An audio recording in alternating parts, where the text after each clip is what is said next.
Assalamualaikum warahmatullahi wabarakatuh. Perkenalkan, nama saya Dinda Novelita Ditya Pradana dengan NIM 40219197 dari kelas Perbankan Syariah B semester 5. Saya akan membacakan hasil resum dari mata kuliah Teknologi Informasi Bank Syariah. Ada 5 bab. Yang pertama yaitu bab tren teknologi komputer di bank yang membahas 5 pembahasan. Yang pertama yaitu pemanfaatan ICT, yang kedua jenis-jenis e-banking, yang ketiga aspek penting pengembangan bisnis yang terkait dengan ICT, yang keempat pendayagunaan informasi untuk keunggulan bisnis, dan yang terakhir mengenai kriteria penerapan e-bisnis dalam perusahaan.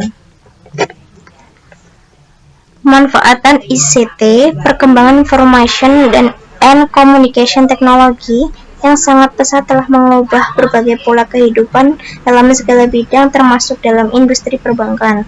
Salah satunya yaitu dengan adanya e-banking, internet banking atau e-banking sebagai salah satu pelayanan jasa bank yang memungkinkan nasabah dapat memperoleh informasi, melakukan komunikasi dan transaksi melalui jaringan internet, dan bukan hanya menyelenggarakan layanan perbankan melalui internet. Perkembangan ICT telah mempengaruhi kebijakan industri perbankan dalam mengembangkan strategi bisnis guna mempertahankan dan menciptakan nasabah baru.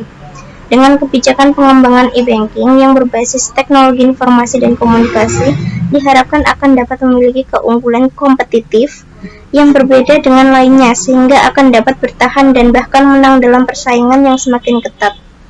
ICT dapat dimanfaatkan sebagai alternatif pelayanan transaksi tanpa melalui kasir atau teller, tidak terikat dengan jam kerja, serta dapat dilakukan di mana dan kapan saja sehingga berpotensi memberikan kepuasan kepada nasabah. Untuk jenis-jenis e-banking ada 5, yang pertama ATM, kedua komputer banking, yang ketiga debit card, yang keempat direct deposit, dan yang terakhir direct payment.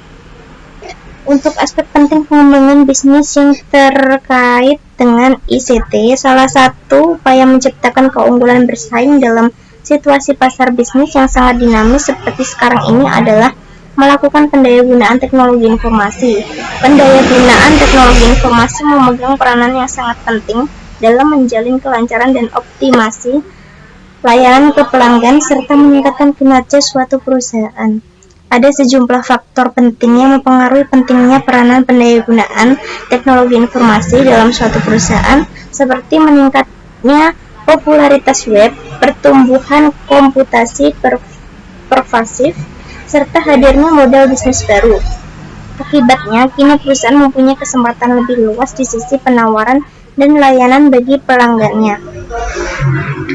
Pendayagunaan teknologi informasi untuk keunggulan bisnis ada 2. Yang pertama yaitu teknologi informasi sebagai aplikasi iptek, yang kedua e-bisnis dan e-commerce bentuk optimalisasi layanan ke pelanggan. Untuk kriteria penerapan e-bisnis dalam perusahaan itu ada 4. Yang pertama customer value, yang kedua proses efisiensi, yang ketiga inovasi, dan yang keempat human resource. Untuk bab selanjutnya yaitu mengenai penggunaan teknologi informasi di dunia bisnis dan perbankan, yang membahas 5 pokok bahasan. Yang pertama mengenai pengertian e-commerce dan e-banking, yang kedua pengelompokan e-commerce, yang ketiga tingkatan e-banking, yang keempat membangun bisnis via e-commerce, dan yang terakhir mengenai layanan internet banking. Untuk pengertian e-commerce dan e-banking secara umum, e-commerce berarti cara berdagang baru dengan memanfaatkan teknologi jaringan komputer internet. Internet banking adalah jasa yang memungkinkan nasabah bank melakukan transaksi perbankan melalui jaringan internet. Untuk pengelompokan e-commerce itu ada 5, yang pertama e-tailing, yang kedua electronic data interchange, yang kelima email atau fax, yang keempat transaksi jual beli business to business, yang kelima pengamanan transaksi bisnis. Untuk tingkatan internet banking ada 3, yang pertama advance atau transaction, yang kedua intermediate atau komunikatif, dan yang terakhir entry atau informasional. Untuk membangun bisnis e-commerce itu melalui 4 tahapan. Yang pertama dilakukan memilih jenis usaha dan unsur kekhasan produk sehingga dapat mengukur biaya awal dan biaya operasional serta untung yang diinginkan. Yang kedua, cara menawarkan produk yaitu salah satunya dengan web yang menggunakan sistem provider. Yang ketiga, layanan transaksi yang diharapkan menggunakan media yang sama. Secara umum biasanya seorang wirausahawan di e-commerce akan menggunakan kartu kredit atau kartu pintar sebagai sarana pembayaran. Dan yang terakhir, melakukan packing dan pengiriman barang yang dibeli kepada pembelinya. Untuk layanan internet banking, itu ada informasi saldo, pembukaan rekening, transfer, payment gateway, clearing, trade service and finance, penutupan rekening, dan transaksi lainnya. Untuk bab selanjutnya yaitu perkembangan teknologi dan komputer di perbankan, mempunyai 4 pokok pembahasan. Yang pertama mengenai pengertian teknologi, yang kedua mengenai faktor penentu sukses gagalnya bank, yang ketiga penerapan teknologi perbankan, dan yang terakhir mengenai pengaruh teknologi terhadap rekrutmen. Untuk pengertian teknologi adalah alat atau sarana yang digunakan oleh manusia yang timbul karena adanya perkembangan ilmu pengetahuan dan bertujuan untuk memberikan nilai tambah dan mempermudah manusia dalam melaksanakan pekerjaan ataupun melakukan aktivitas sehari-hari, serta dapat digunakan secara berulang-ulang. Teknologi komputer merupakan salah satu contoh teknologi yang berkembang pesat. Komputer tentu saja memiliki banyak sekali manfaat bagi kehidupan manusia, khususnya di perbankan. Untuk faktor penentu sukses gagalnya bank, itu ada 2, yaitu kualitas pelayanan dan kecepatan serta jalur distribusi layanan yang tersedia untuk nasabah. Untuk penerapan teknologi perbankan itu ada 4, yaitu ATM, mobile banking, e-wallet, dan digibank.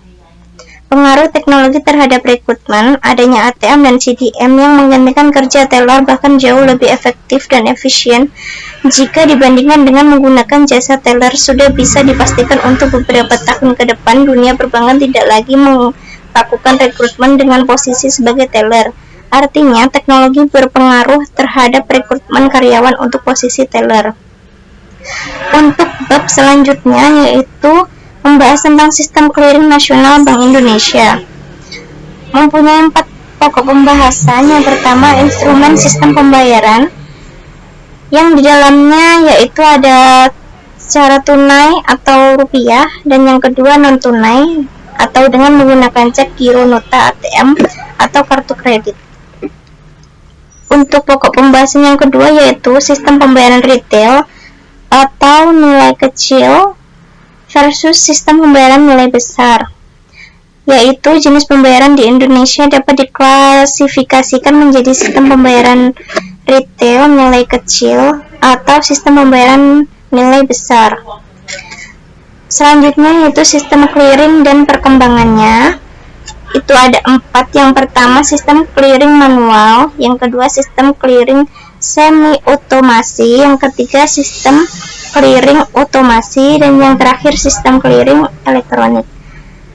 Untuk selanjutnya yaitu proses clearing, ada 2. Yang pertama clearing debit, yang kedua clearing kredit.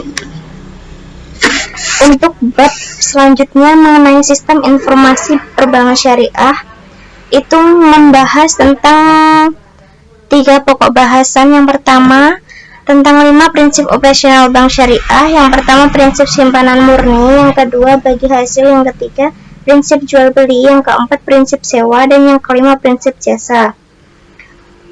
Untuk yang kedua yaitu seorang ahli teknologi informasi Eropa menerangkan bahwa aplikasi yang baik harus memenuhi beberapa persyaratan penting dan saling berhubungan, yaitu yang pertama mempunyai sifat operasional aplikasi, yang kedua kemampuan aplikasi dalam menjalani perubahan, dan yang ketiga daya adaptasi software terhadap lingkungan baru.